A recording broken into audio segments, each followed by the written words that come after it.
Nehemiah said, "Go and enjoy choice food and sweet drinks, and send some to those who have nothing prepared.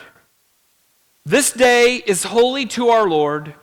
Do not grieve, for the joy of the Lord is your strength." And when he said those words, I wonder, do you think he had any idea that the joy of the Lord is your strength was going to end up making it in so many songs thousands of years later?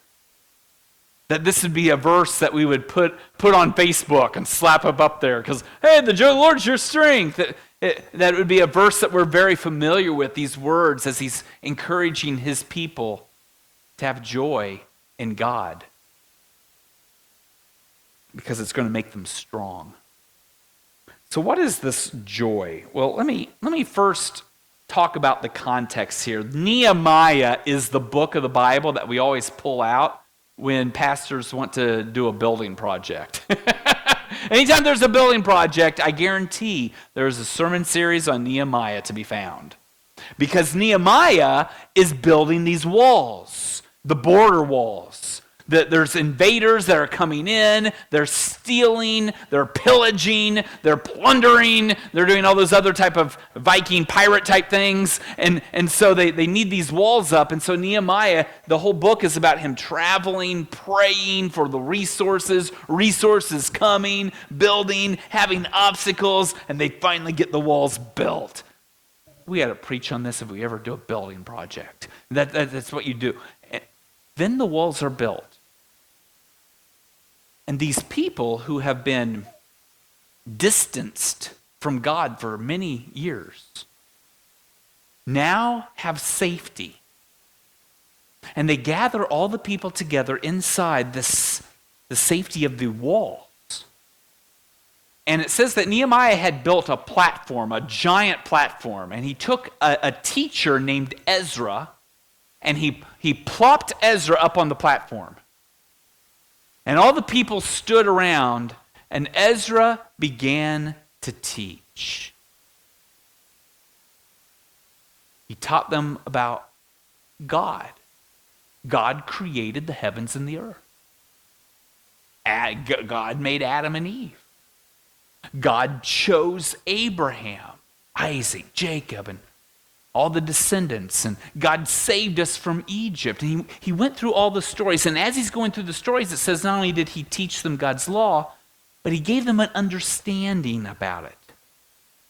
And as they're listening, they began to understand who God was and who they were. And what did they start to do? They started to cry. They got really sad. They started to mourn and wail, and everyone's throwing themselves on the ground, and it started getting out of control in the wrong direction. And Nehemiah is standing there watching this, and he's going, no, this is the wrong emotion. And so Nehemiah goes, and that's when he addresses the people, and he says, stop crying, stop grieving. You're going to go home right now. We've got to eat. If you see anyone that doesn't have food, give them food. Listen, don't grieve. The joy of the Lord is your strength. In that context, what we're talking about when we talk about the joy of the Lord, it's not just the joy God gives you then. It's us making a choice to find delight in what we know and understand about our God and his people.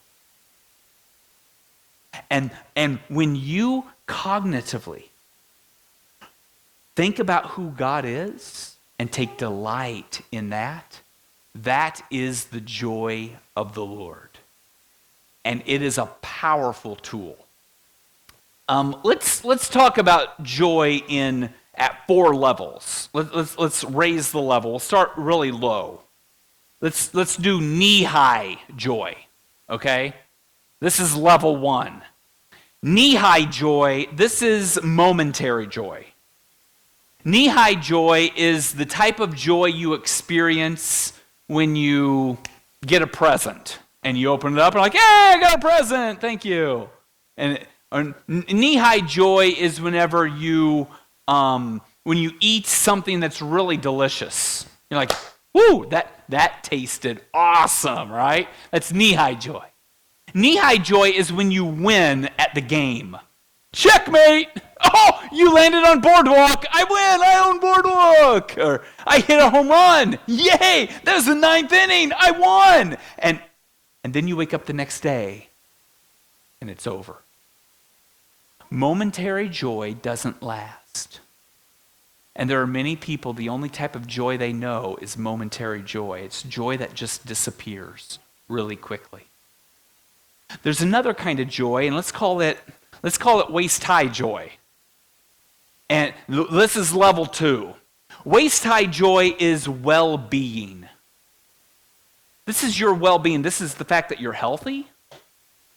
This is the fact that you have a full belly, roof over your head. You've got people in your life that you interact with. There's not a lot of chaos going on. And you find some contentment in where you are in life. And there's joy that can be found in that. Have you ever had someone come and ask you, so, how are you doing? And you stopped and you tried to go, I'm not sure how I'm doing.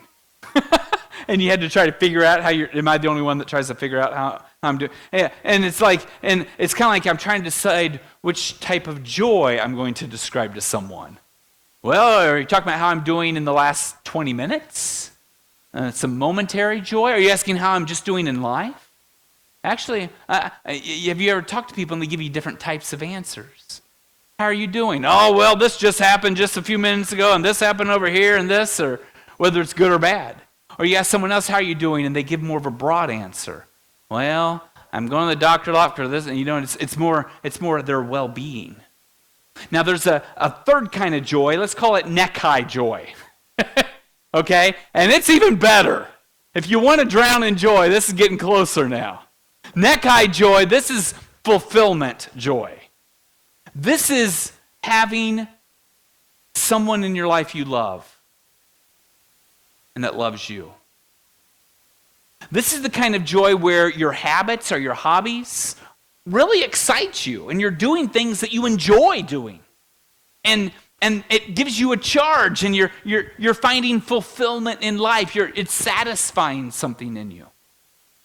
This is also the level of joy that I would assume that you find a place in your life where you understand how you can contribute to a community. Until you have something to offer everyone else, you're always just a little bit sad. It's like until you figure out how to fill a need and to provide something to others that you really tend to have even more joy. Now, I'm saying all this for a reason. There's different levels of earthly joy. Where does this one rank?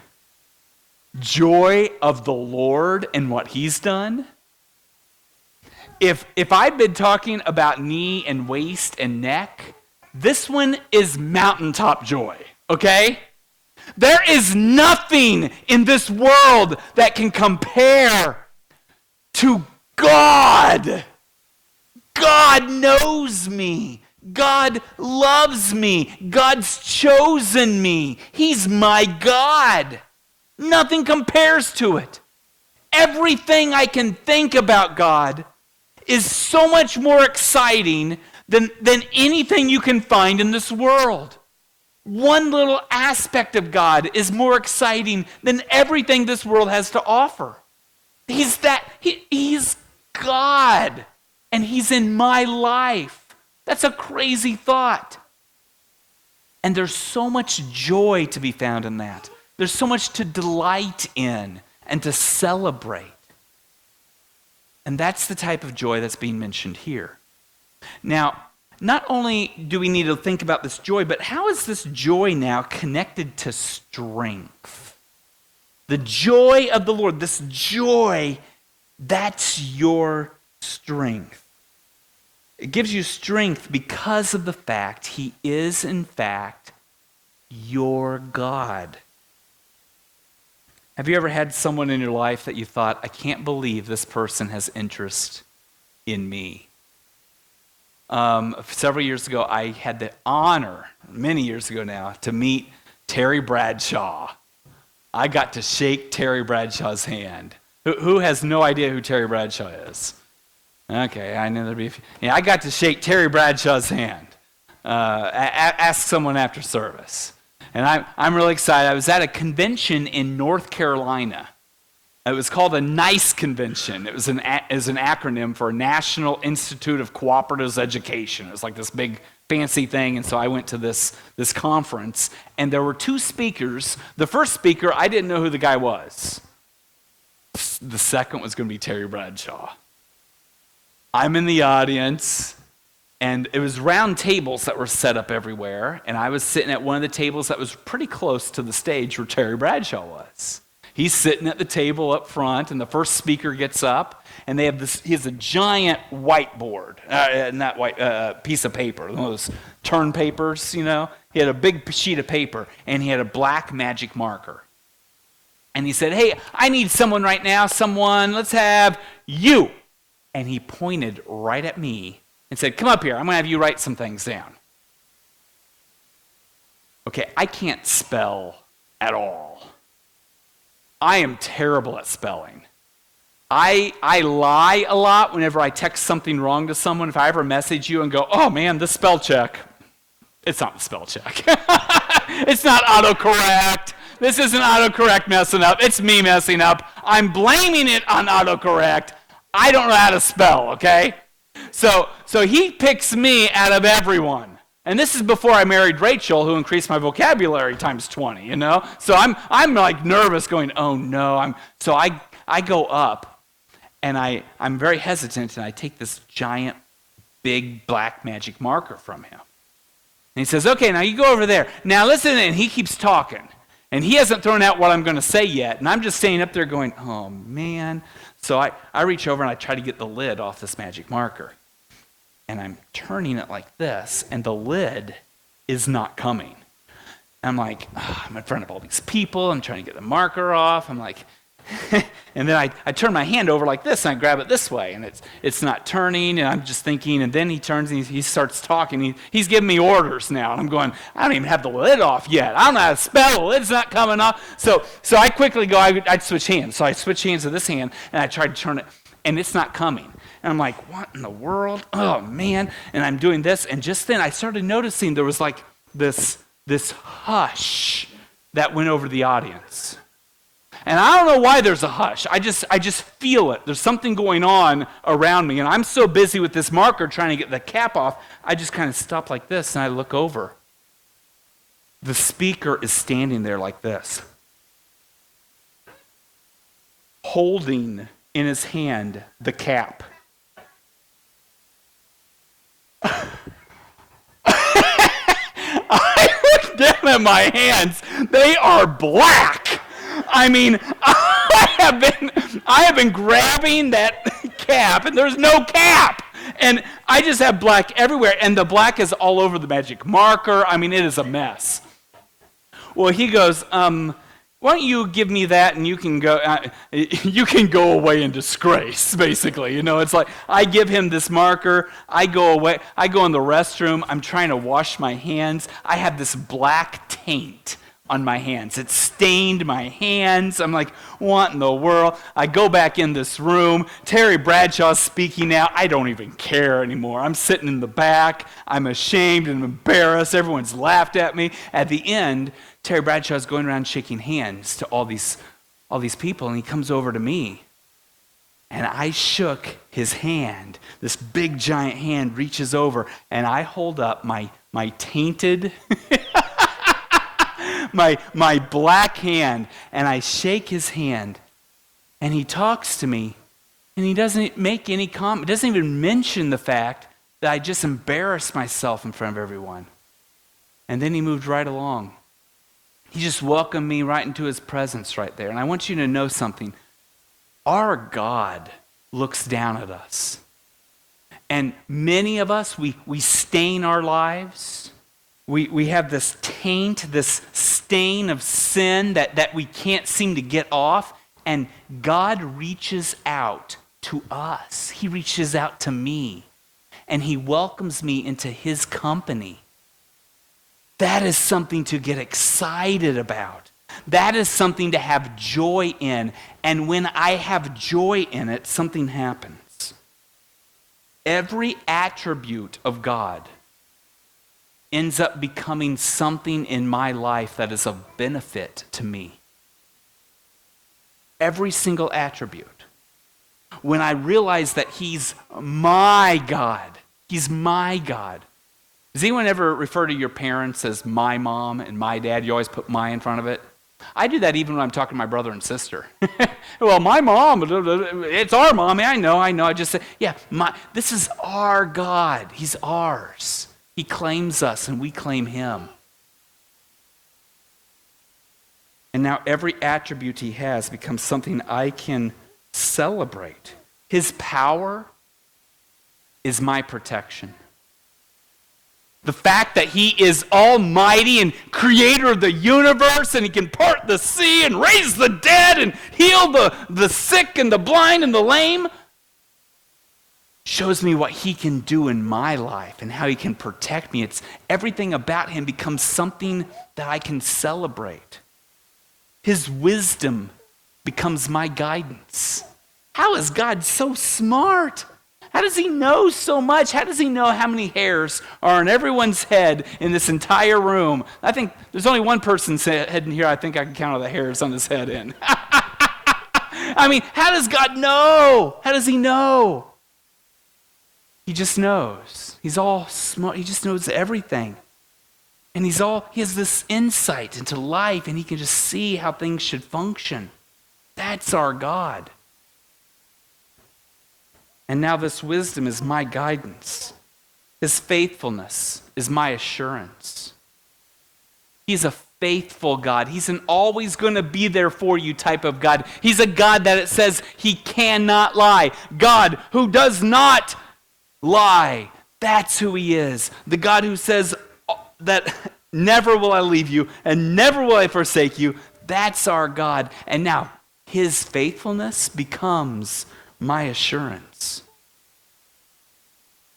He's a God of love, a God of grace and mercy, and his deep love that is so great that he sent his son to die for us. His love is my salvation.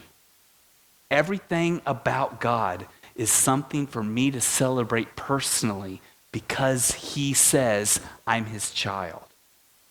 The joy of the Lord then now becomes strength for the Christian.